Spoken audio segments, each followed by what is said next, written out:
বলে আব্দুল কাদের জিলানী তোমারই নামের গুণে আগুন হয়ে যায় পানি।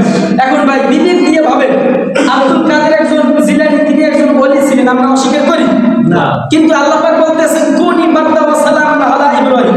ইব্রাহিমকে যখন শেষ করে দিতে শেষ, ইব্রাহিমকে যখন আগুনে নিক্ষেপ করা হয়েছে, এরপরে ব্যাগ আসছে, আইসা প্রস্রাব করছে।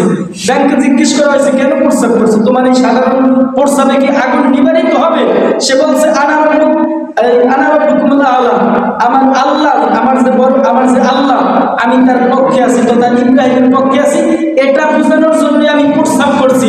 আমার প্রস্রাবে আগুন নিবারণ হোক আর না হোক, আল্লাহ দেখতে আছে, আমি ইব্রাহিমের পক্ষে। কি ভাই এইটা না? এই কাকলা শেষে ফুৎকার দিছি, জিজ্ঞেস করা হয়েছে বিশাল এই যে ফুৎকার দিলা, তোমার মতো সাধারণ কাকলা সে ফুৎকারে কি আগুন আরো বড়ভাবে জ্বলবে?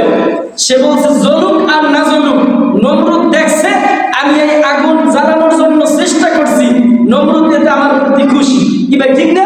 আল্লাহ বলছে কাকলাসকে যারা পিটাইয়া পিটাইয়া মারতে পারবে, আমি আল্লাহ তাদের নামের পাশে সওয়াব দিব। সুবহানাল্লাহ। সুতরাং আপনার কাজের দ্বারা কি হইবে না হইবে এটা বিষয় না, মূল হচ্ছে আপনার ইখলাস। এক ব্যাংকের কে ঘোষণা করছে ব্যাংকের পাক প্রস্তাবকে আমি পাক হিসেবে ঘোষণা করছি, আর তিনি ঘোষণা করছেন কাকলাসকে যারা পিটিয়ে পিটিয়ে মারবা তাদের নামের পাশে আমি সওয়াব লিখে দিব। তাহলে এই ঘটনা দ্বারা আবার বললেন যে কুনি বারদা ওয়া সালামান আলা ইব্রাহিম। ইব্রাহিমকে বলছে যে হে নবী, বারদা সালাম, সালাম মানে শান্তি, আমরা বলি না সালাম, আল্লাহ পাক বলছে বারদা ঠান্ডা হয়ে যা, সালামান আলা ইব্রাহিম, ইব্রাহিমের জন্য শান্তির কারণ হয়ে যা। পৃথিবীতে যত আগুন ছিল এক হুকুমে সমস্ত আগুন অকার্যকর হয়ে গেছে, এই কথা মিথ্যা ভাই? সুতরাং আল্লাহর ঘোষণায় আগুন পানি হয়েছে, এই কথা মিথ্যা।